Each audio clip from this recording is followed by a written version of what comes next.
Така, здравейте! Време да направим един унбоксинг, тази седмица сме правили подобен.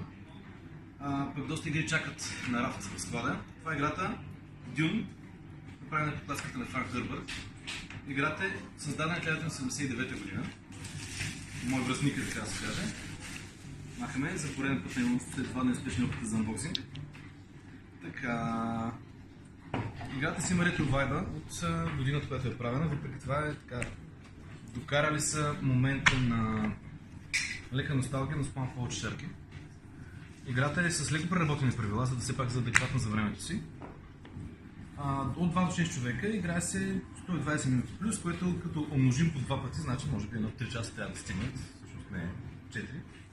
Това са таблата на различните фракции. Фракциите са Артилите, Бен Джезерит, Харконен, Спейсинг Гилд, Спайсинг всъщност, Императора и Фримените.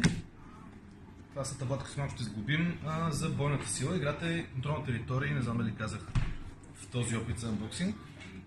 Ето го и самия Аракис.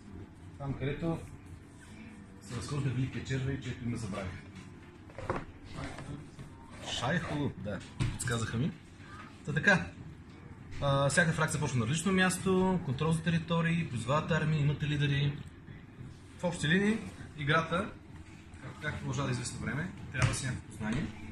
Това са, тречари, има предателства, има територии, където се появяват подправките, които трябва да вземете, има предатели, така. Артеидите и Бен Джезерит притежават друга една сила, която е Prediction, или те могат да виждат малко в бъдещето.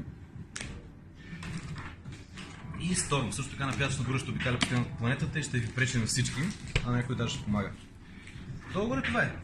Контролна територия, 79-та година, елата да пробвате при нас.